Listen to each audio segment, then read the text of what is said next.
बिस्मिल्लाहिर्रहमानिर्रहीम। अस्सलाम वालेकुम नाजरीन, आप यूट्यूब चैनल देख रहे हैं। मैं इमरान खान हूँ। नाजरीन, ये सबसे बड़ी खबर है और बहुत इंपॉर्टेंट खबर है। अभी थोड़ी देर पहले ये अमरीकी अखबारात के अंदर छपी है और ये एक बड़ी डेवलपमेंट है। इसका दुनिया पे असर पड़ेगा क्योंकि इससे पहले जब भी ऐसा हुआ अमेरिका ने कुछ ना कुछ बड़ा किया है। अमरीकी गवर्नमेंट ने फौरी तौर पे पूरी दुनिया में मौजूद अमरीकी जर्नल्स और एडमिरल्स को अमेरिका में तलब कर दिया है। ये अनयूजुअल है और इनको हंगामी तौर पे तलब किया गया है। आप तमाम अमरीकी अखबारात उठा लें। सबसे पहले ये खबर जो है वॉशिंगटन पोस्ट ने दी है। मेरे पास यहाँ पे ये खबर मौजूद है मिलिट्री टाइम्स में। दीगर बहुत सारे जो अमरीकी अखबारात हैं, जरीदे हैं, उन सब के अंदर ये खबर छप चुकी है कि अमेरिका ने इमीडिएटली अपने 800 जर्नल्स और एडमिरल्स को, ये लगभग 800 से ज़ायद हैं मिलिट्री जर्नल्स और एडमिरल्स जो पूरी दुनिया के अंदर फैले हुए हैं। ये दुनिया के दर्जनों ममालिक में अलग अलग टाइम जोन्स के अंदर ये लोग बैठे हुए हैं। एशिया में है, अफ्रीका में है, यूरोप में है, जहां जहां दुनिया में बैठे हुए हैं। इन तमाम जर्नल्स को और एडमिरल्स को, चाहे वो बहरी बेड़ों में हैं, चाहे वो ज़मीन के ऊपर हैं या अमरीकी फौजी अड्डों पे हैं, ये जहां जहां पे ये लोग मौजूद हैं दिफाई नुक्ता नज़र से, चाहे इनका ताल्लुक ऑपरेशनल फोर्सेस से है, चाहे ये नेवी के हैं, चाहे एयरफोर्स के हैं, या इनका ताल्लुक जो है वो इंटेलिजेंस से है, इन सबको अमेरिका में कॉल किया गया है।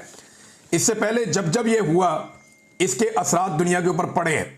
मैं थोड़ा सा आपको याद दिला देता हूं ताकि, क्योंकि हमारी याददाश्त जो है वो इतनी अच्छी नहीं है। मैं आपको याद दिलाता हूं कि माजी में जब ये हुआ तो फिर क्या हुआ। ये माजी करीब की बात बताता हूं। ये जनाब जितने भी जनरल्स हैं और एडमिरल्स हैं, इनको हंगामी तौर पर बुलाया गया। ये आम बात नहीं है।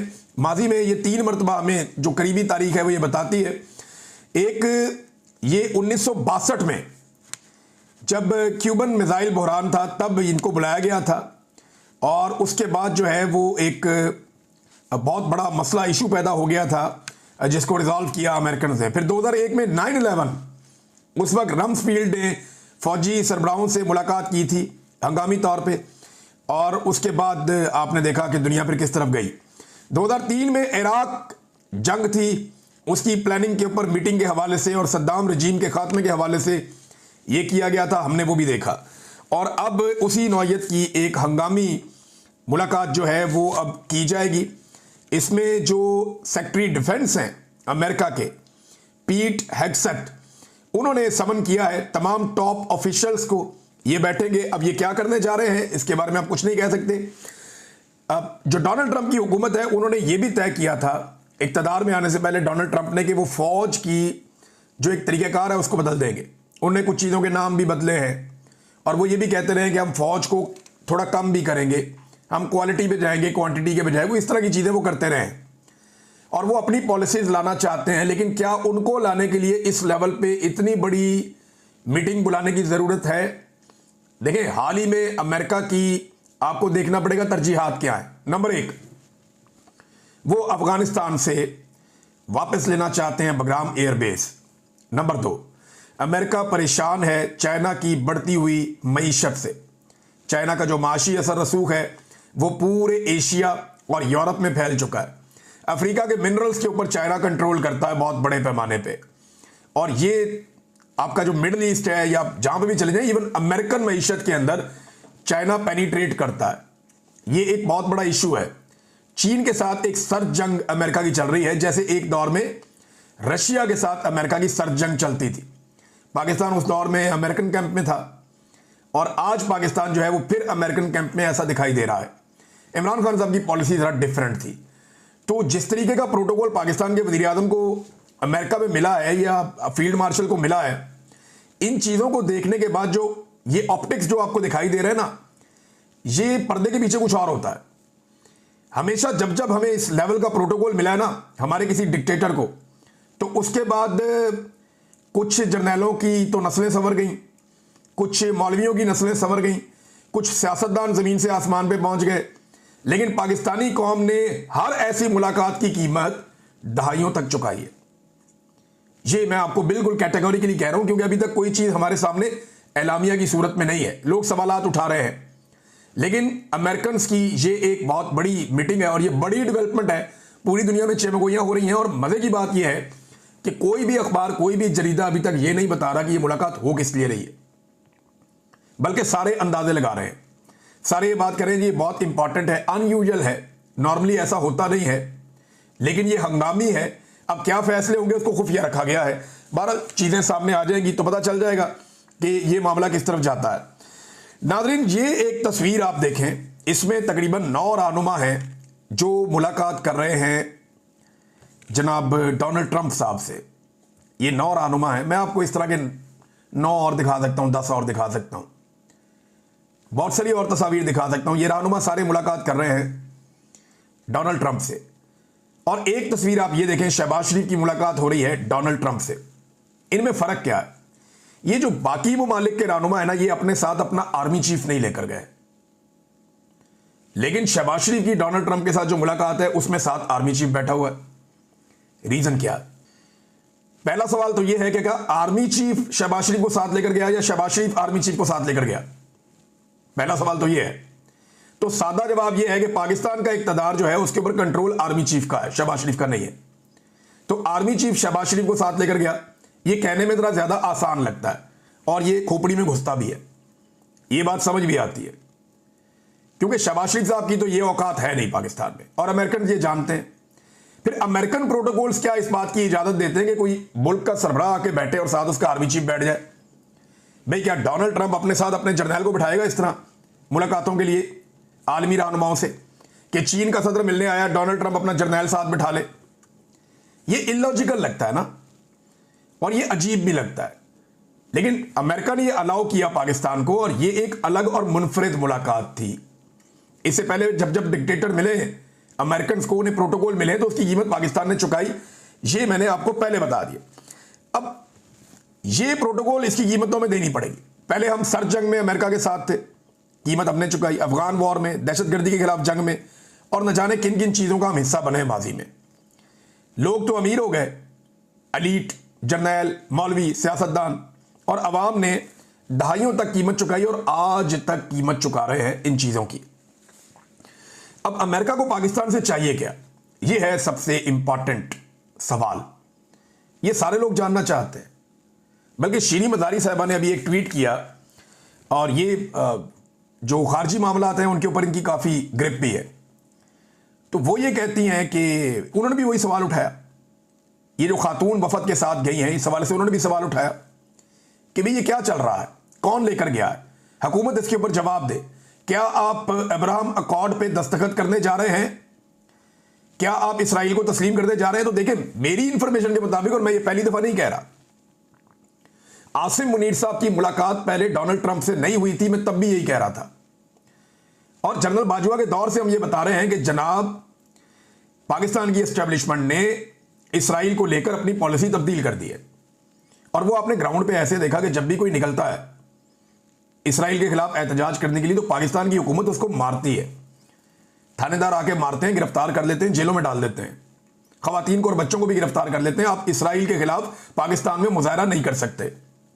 पूरी दुनिया में होता है, मगरबी मुमालिक में होता है, पाकिस्तान में नहीं हो सकता। तो ये पॉलिसी बदल गई थी। जनरल बाजवा ये चाहते थे कि इसराइल के बारे में हम किसी फैसले पे पहुंचे, और ये कोई भी जर्नैल ये चाहेगा कि ये फैसला उसके दौर में हो जाए, ताकि मलबा तो गिरेगा पॉलिटिशियंस पे, और वो जर्नैल का अमेरिकी तारीख में नाम लिखा जाएगा और उसकी नस्लें संवर जाएंगी। तो अब आसिम मुनीर साहब के दौर में क्या ये हो जाएगा? प्रैक्टिकली तो शायद हमें ऐसा लगता है हमने अपनी पॉलिसी बदल दी है, लेकिन मेरी दानिश में या मेरी समझ के मुताबिक अनाउंस होना बाकी है सिर्फ। बाकी प्रैक्टिकली हमने अपनी चीजें जो है, ये बैठ के आपको जो मर्जी जज्बाती तकरीरें करेंगे, जनाब जेरूशलम में घुस जाएंगे, ये करेंगे वो करेंगे, लाल टोपी जो मर्जी बोले आपको, लेकिन अब कहानी कोई और है, अब बात किसी और तरफ चली गई। क्या सऊदीया इसराइल से लड़ना चाहता है? नहीं लड़ना चाहता। उन्हें प्रोटेक्शन चाहिए लेकिन लड़ना नहीं चाहता। पहले वो अमेरिकन से प्रोटेक्शन लेते थे लंबे अरसे तक, जो खाना काबा और मस्जिद नबी की हिफाजत की जिम्मेदारी थी वो अमेरिकन के पास थी। अब वो पाकिस्तानियों और अमेरिकन के पास है, क्योंकि पाकिस्तानी जो है वो सस्ते पड़ते हैं, अमेरिकन बहुत महंगे पड़ते हैं। साफ बात ये है ना, बिला वजह बात को इधर उधर घुमाने की जरूरत ही नहीं है, सादी सादी बात है। और अमेरिकन इसके ऊपर राजी है। मुमकिन ही नहीं है कि अमेरिका की और इसराइल की मर्जी के बगैर, और ये मैं नहीं कह रहा, बहुत सारे लोग लगातार लिख रहे हैं कि अमेरिका और इसराइल की मर्जी के बगैर पाकिस्तान और सऊदी अरब मुआहदा नहीं कर सकते, खासतौर पर अमेरिका की मर्जी के बगैर। अब अमेरिका को चाहिए क्या? देखिए, अफगानिस्तान में उसके इंटरेस्ट हैं और डोनाल्ड ट्रंप एक अग्रेसिव मूड में लगते हैं और पाकिस्तान को वो प्रोटोकॉल मिल रहा है जो और दुनिया में किसी को ऐसे नहीं मिल रहा। इसका मतलब है इस खित्ते में अमेरिका कोई ना कोई एडवेंचर आने वाले वक्त में करेगा या करवाएगा। होगा क्या ये हमें जल्दी पता चल जाएगा। लेकिन असद कैसर साहब ने एक बात क्लियर की है। देखें, असद कैसर साहब को आप कुछ भी समझें, वो पाकिस्तान तहरीक इंसाफ के एक इमरान खान साहब के पुराने साथियों में से स्पीकर कौमी असेंबली रहे। लेकिन एक बात मैं जानता हूं कि असद कैसर साहब के अफगानिस्तान में ताल्लुकात अच्छे हैं। अफगानिस्तान की हुकूमत पाकिस्तान में जिन लोगों के साथ बातचीत करने में दिलचस्पी रखती है वो मौलाना फजलुर रहमान नहीं है, वो कोई बिलावल जरदारी नहीं है, वो ना तो शहबाज शरीफ है। हाँ, यहां पे कुछ लोग ऐसे हैं पीएमएलएन में जिनसे अफगान हुकूमत बात कर सकती है। इसी तरह पीटीआई के अंदर जिन लोगों के साथ अफगान हुकूमत बहुत कंफर्टेबल हो जाएगी उनमें एक असद कैसर है। अब असद कैसर के पास जरूर कोई इंफॉर्मेशन है क्योंकि उन्होंने 27 तारीख के जलसे के हवाले से बात करते हुए इस मामले को छेड़ा है। असद कैसर कहते हैं, और यह बात उन्होंने वाजे की है, कि अफगानिस्तान पर जंग मुसल्लत नहीं करने देंगे, किसी सूरत खून खराबा नहीं होने देंगे। अगर कोई अफगानिस्तान से जंग शुरू करने जा रहा है तो हम सियासी जमातें और अवाम इस जंग में शामिल नहीं होंगे। ये बहुत इंपॉर्टेंट है। इसका मतलब है अफगानिस्तान के पास ये इंफॉर्मेशन है कि उनके ऊपर जंग मुसल्लत की जा सकती है और इस मर्तबा पाकिस्तान को इन्वॉल्व भी किया जा सकता है। और इमरान खान साहब जेल से बैठकर बार बार खबरदार कर रहे हैं कि अफगानिस्तान के साथ बात करो, किसी लड़ाई में उनके साथ ना जाओ, किसी जंग का हिस्सा ना बनो। हमारा मफाद इसमें कि हम अफगानिस्तान के साथ बातचीत करें। तो क्या अब अमेरिका एक नया मॉडल बना के अफगानिस्तान में दखलंदाजी करने जा रहा है? तो असद कैसर साहब ने कैटेगोरिकली ये कह दिया बगैर किसी का नाम लिए। नादरीन, पाकिस्तान तहरीक इंसाफ की इस वक्त जो सारी तवज्जो है वो 27 तारीख के जलसे पर है और उसकी तैयारियां की जा रही हैं धड़ाधड़। हम इसके ऊपर एक लाइव ट्रांसमिशन भी करेंगे। मैं साबिर शाकिर भाई, सिद्दीक जान और ये मकबूल जान साहब, समी इब्राहिम साहब, हारून रशीद साहब, समीना पाशा साहिबा होंगी, हम सभी आदमी साहब को कहेंगे, हमारे साथ अमीर अब्बास साहब होंगे, कुछ पॉलिटिकल लोग उनको भी हम साथ शामिल करेंगे, कुछ और दीगर नाम अगर मैं भूल गया हूँ माजरत चाहता हूँ। जो पॉलिटिकल एनालिसिस करते हैं पाकिस्तान में लोग, उनको भी हम शामिल करेंगे। तो ये ट्रांसमिशन हम जलसे के बारे में करेंगे क्योंकि आपको कोई टीवी चैनल तो दिखाएगा नहीं। जब टीवी चैनल नहीं दिखाएंगे तो हम अपने चैनल्स पे आपको एक ट्रांसमिशन करके सोशल मीडिया के ऊपर आपके पास लिंक अवेलेबल होंगे, आप वहाँ पे जाके उसको बराह रास्त देख सकते हैं। जिन आवाज़ों को बंद किया गया है वो आवाज़ें मिलकर जिस पॉलिटिकल पार्टी की आवाज़ों को बंद किया गया है वो आवाज़ आप सबको हम सुनवा देंगे। अब नाज़रीन, पाकिस्तान तहरीक इंसाफ की सारी तवज्जो इस पे है और अच्छी बात यह है कि जो आइडिया एक सामने आया था कि जलसागाह में शोहदा की तस्वीर लगाई जाएं, तो वो शोहदा की तस्वीर के जो है बड़े बड़े होर्डिंग्स जलसागाह में लगा दिए गए हैं। इमरान खान साहब का इस हवाले से एक स्टेटमेंट भी आया है। ये स्टेटमेंट मैं आपके सामने रख देता हूँ। ये एक मुख्तसर स्टेटमेंट है उनका। उन्होंने कहा कि 27 सितंबर को पेशावर जलसा जमहूरियत की बहाली और कानून की बालादस्ती के साथ साथ खैबर पख्तूनख्वा के अमन और इंसानी हुकूक की तकरीम बहाल करने के लिए होगा। मैं कैदोबंद की सऊबतें इसलिए झेल रहा हूं ताकि मेरी कौम को हकीकी आज़ादी मिल सके। मुल्क भर से शहरी हफ्ते के दिन पेशावर जलसे में शिरकत करें और जुल्म के खिलाफ ऐलान बगावत करें। ये इमरान खान साहब का अडियाला जेल से पैगाम आया है 27 तारीख के जलसे के हवाले से। और क्योंकि अब पाकिस्तान तहरीक इंसाफ भी जो है वो उन्होंने अगला गियर लगा दिया है और वो एक नई तहरीक के अंदर शामिल हो गए हैं। देखें, ये जो महीना शुरू होता है ना अक्टूबर का, तो यहाँ से तहरीकें शुरू होती हैं। वैसे तो अगस्त के अंदर मोमेंटम बनना शुरू होता है, सितंबर के महीने में होता है और फिर अक्टूबर, नवंबर, दिसंबर, जनवरी, फरवरी, मार्च, अप्रैल, ये 6-6.5 महीने जो होते हैं ये तहरीकों के महीने हैं पाकिस्तान में।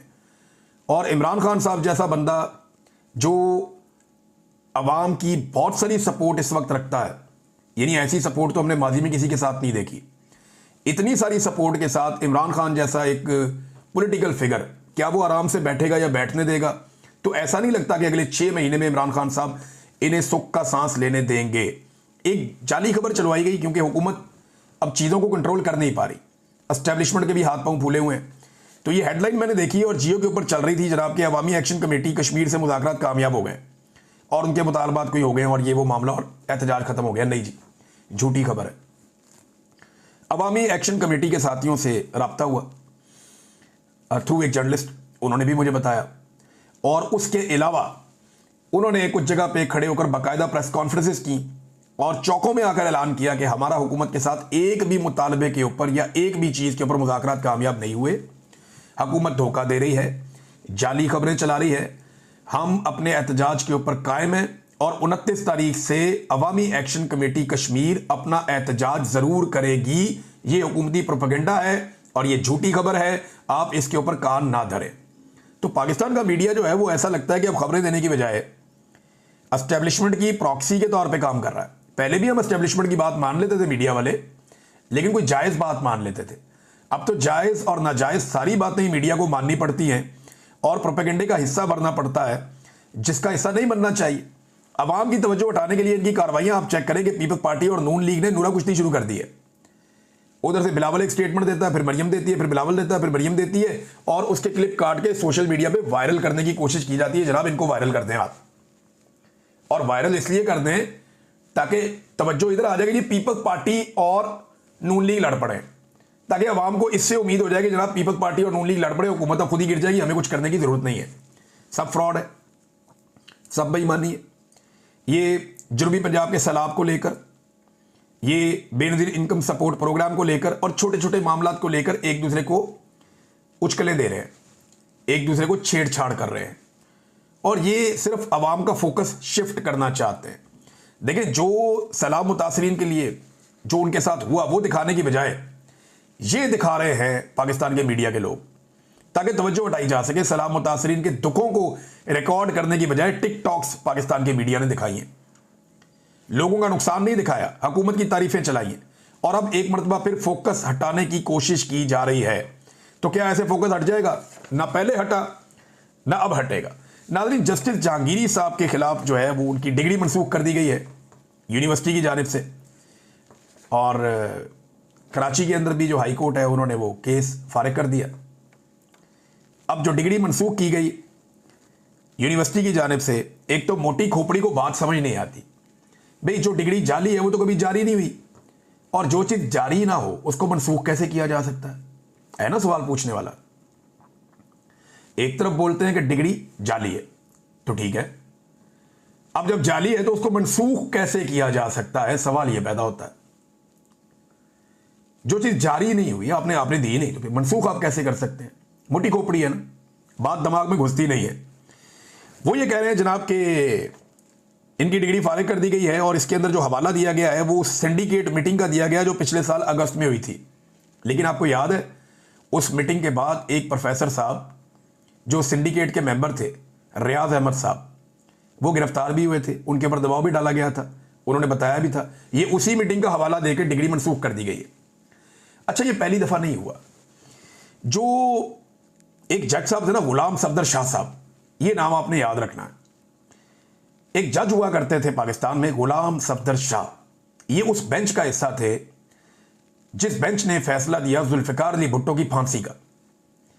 जब जजेस फैसला दे रहे थे जुल्फिकार अली भुट्टो की फांसी का, तो ये एक जज, इन्होंने इख्तलाफ कर लिया था फैसले से। इन्होंने कहा जी मैं इसका हिस्सा नहीं बनता, ये आप बेगुनाह को फांसी दे रहे हैं, मैं इसका हिस्सा नहीं बनता, मैं ये फांसी के लिए इख्तलाफ करता हूं। उस दौर की एस्टेब्लिशमेंट ने, ज़िया उल हक की एस्टेब्लिशमेंट ने बड़ा दबाव डाला इनके ऊपर, लेकिन गुलाम सफदर शाह साहब माने नहीं। उसके बाद गुलाम सफदर शाह साहब की भी डिग्री जारी निकल आई। तो ये पुरानी रीत चल रही है, ये हथियार पुराने हैं, ये बाजू हमारे आजमाए हुए हैं। यही काम इन्होंने माजी में किया और आज उसके ऊपर कौम से माफिया मांगते फिरते हैं। आज उठे ना कोई जर्नैल और उठ के कहे कि उसने जुल्फिकार अली भुट्टो को ठीक फांसी दी थी, उठे ना, करे ना हिम्मत, करे डिफेंड ज़िया उल हक को, करे कोई डिफेंड परवेज मुशर्रफ को, करे कोई डिफेंड याया खान को और अयूब खान को, कोई नहीं करेगा। अपने खानदान उनके नहीं कर सकते तो ये जर्नैल क्या करेंगे? तो जो गंद इन्होंने मारा ना माजी में, वही आज मार रहे हैं। कल के दिन में ये जस्टिस जहांगीरी की डिग्री मनसूख होने का मामला या डिग्री की बुनियाद के ऊपर इनको निकालने का मामला या जाली करार देने का मामला, इसको डिफेंड करने के लिए फौज में एक बंदा भी नहीं मिलेगा मुस्तकबिल में। तो आज का गंद ना, कल ये टोकरा सर पे उठाना पड़ेगा। यही माजी में होता आया, आइंदा भी आपको यही करना पड़ेगा। अब तक के लिए इतने ही, अपना ख्याल रखिएगा, अपने चैनल का भी। अल्लाह हाफिज़।